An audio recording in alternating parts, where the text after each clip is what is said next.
तर बडतर्फ केलं नाही तर उद्या अधिवेशन बंद पाडू असं दमानिया यांनी म्हटलेलं आहे। राज्यातील जनतेला त्यांनी आवाहन केलंय। लोकांकडून हफ्ते खंडणी मागितले जात आहेत, व्यवस्था बदलावी लागेल असंही अंजली दमानिया यांनी म्हटलंय। तर ही लोकशाही नसून राजेशाही आहे। वारंवार पाठपुरावा करून सगळे पुरावे देऊन सुद्धा राजीनामा घेतला गेलेला नाही। त्यामुळे आता आज दिवसभरात जर धनंजय मुंडे यांना बडतर्फ केलं नाही तर विधान भवनावर धडकण्याचं आवाहन आजच राजीनामा द्या असं फडणवीसांनी मुंडेंना सांगितल्याचं कळतंय। ही अत्यंत मोठी आणि महत्त्वाची घडामोड आहे। आजच राजीनामा देण्यास फडणवीसांनी धनंजय मुंडेंना सांगितलेलं आहे। मोठी बातमी आहे। मुंडे यांचा राजीनामा मागितला जात होता आणि आता देवेंद्र फडणवीस यांनी आजच धनंजय मुंडे यांनी राजीनामा द्यावा असं सांगितल्याचं सूत्रांकडून कळतंय। त्यामुळे आता धनंजय मुंडे यांना राजीनामा देण्याशिवाय पर्याय नाही। त्यामुळे राजीनामा ते कधी देतात हे आता बघावं लागेल। अधिवेशनाचा आजचा दुसरा दिवस आहे। अधिवेशन सुरू झाल्याच्या मुद्द्यावरून आणि त्याही आधीपासून विरोधक असतील, सत्ताधारी पक्षातील काही आमदार असतील, या मुद्द्यावरून सातत्यानं आवाज उठवत होते आणि आता आजच राजीनामा द्या असं मुख्यमंत्री फडणवीसांनी धनंजय मुंडेंना सांगितल्याचं सूत्रांकडून कळतंय। काल समाज माध्यमांवर काही फोटो आणि व्हिडिओ व्हायरल झाले, त्यानंतर देवगिरीवर तातडीची बैठक झालेली होती। सुरुवातीपासूनच फडणवीस मुंडेंच्या राजीनाम्यासाठी आग्रही असल्याचं सुद्धा सूत्रांकडून कळतंय। आणखी माहिती घेऊयात आपले प्रतिनिधी विनायक डावरूंकडून। विनायक,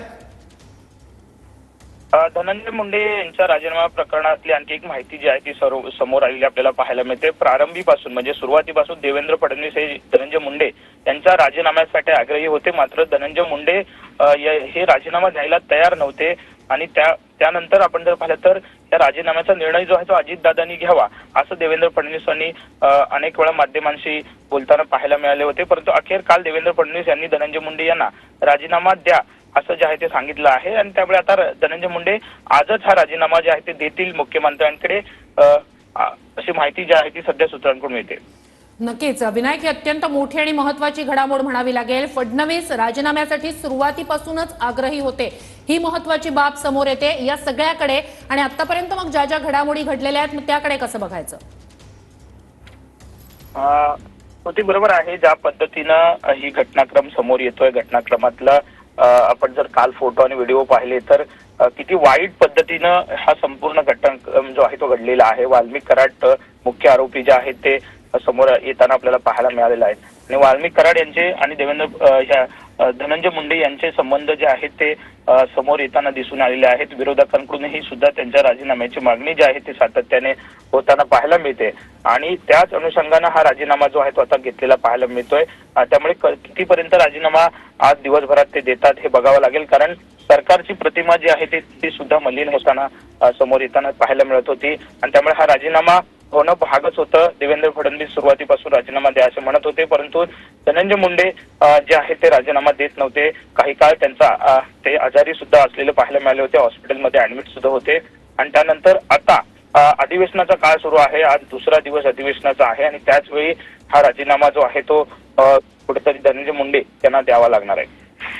नक्कीच, मात्र फडणवीसांनी आजच राजीनामा द्या असं फडणवीसांनी धनंजय मुंडेंना सांगितल्याचं कळतंय। सूत्रांकडून ही मोठी आणि महत्त्वाची अपडेट हाती येते। काल देवगिरीवर एक महत्त्वाची बैठक पार पडली। या देवगिरीवरच्या बैठकीसाठी स्वतः मुख्यमंत्री फडणवीस जे आहे ते देवगिरीवर दाखल झालेले होते। त्या ठिकाणी फडणवीस, अजित पवार, मुंडे, पटेल आणि तटकरे यांच्यातली ही बैठक पार पडली आणि आजच राजीनामा द्या असं फडणवीसांनी मुंडेंना सांगितल्याचं सूत्रांकडून कळतंय। तर मुख्यमंत्री फडणवीसांनी मंत्री धनंजय मुंडेंना राजीनामा द्यायला सांगितलंय। मुख्यमंत्री फडणवीस काल धनंजय मुंडे यांच्याशी बोलले। धनंजय मुंडेंनी काल फडणवीसांची भेट देखील घेतलेली होती। काल रात्री फडणवीस यांनी चर्चा केली आणि उद्या राजीनामा द्या असं मुंडेंना सांगितल्याचं कळतंय। अजित पवारांनी मंत्री धनंजय मुंडेंची कान उघाडी देखील केलेली आहे। हत्येचे फोटो समोर आल्यावर देवगिरीवर अजितदारांची पटेल आणि धनंजय मुंडेंसोबत एक वेगळी बैठक झाली। अजितदारांच्या देवगिरी बंगल्यावर अर्धा तास बैठक पार पडली आणि अर्धा तास या विषयावर चर्चा झाली। या बैठकीनंतर फडणवीसही अजितदारांच्या देवगिरी बंगल्यावर पोहोचले आणि यावेळी सर्व नेत्यांची एक एकत्रित बैठक पार पडली।